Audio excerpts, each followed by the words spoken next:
We're here with Patrick Paulen from the very well-known Restaurante Malvasia in Palma, Majorca. Patrick, you do things a little bit differently here from a lot of restaurants. How does it work? What's the system? Well, first of all, I think what we try to do is that put the guests in situations sort of not having the impression to be in a restaurant. Mm-hmm. That's, I think, first of all. And we don't work with any menus or cards. We do have a really big wine list, mm-hmm. but it's a real list. So most of the time the guests leave it to us, and after talking to us as well for the menu or my colleague in the kitchen, mm-hmm. which is normally Begonia. Mm-hmm. She's our pâtissier. Okay. So what we do is that she tells them what we have from the day, especially the fish. The meats not, because here in Majorca the meats are more stews. Mm. So of course everybody knows that we don't do that in the last moment. Yeah. Okay. Yeah. So this has been recipes from Joan Olives that have been inherited here. Absolutely.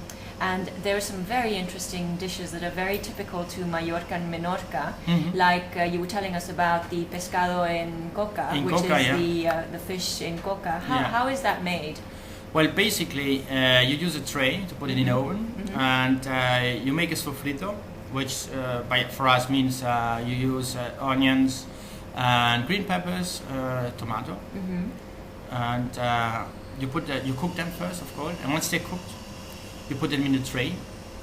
Then you do it a day in advance, of course. Mm-hmm. I mean, and then you put the fish on top, the fillets, and some olives trancadas, which are the green olives, the fresh one, which you crush. Yeah. That's why they crush. And you leave them actually with water and salt and a lot of fennel, which gives them a very special taste. Yeah. You put it on top of this mixture, let's say, the fish, and then you close it in with the masa from the coca, so which is the pastry of the coca, the dough. Yes. Yeah, exactly.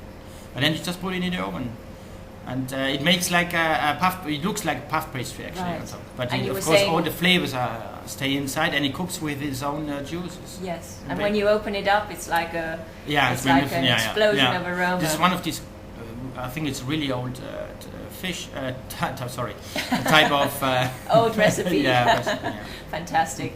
And you've got many more dishes like that. Everything is sort of homemade. Yeah, well, more or less 60%. Let's say. Yes.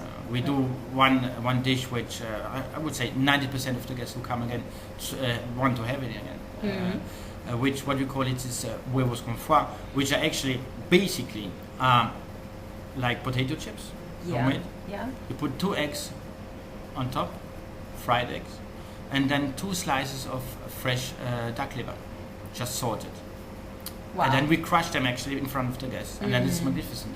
Oh, wonderful! Yeah, and everybody wants it. It's easy, I would say the components are easy understanding flavors.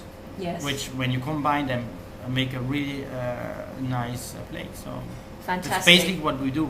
Fantastic. Thank you. Kitchen. Thank you very much, Patrick. You're welcome. We'll be back. Okay.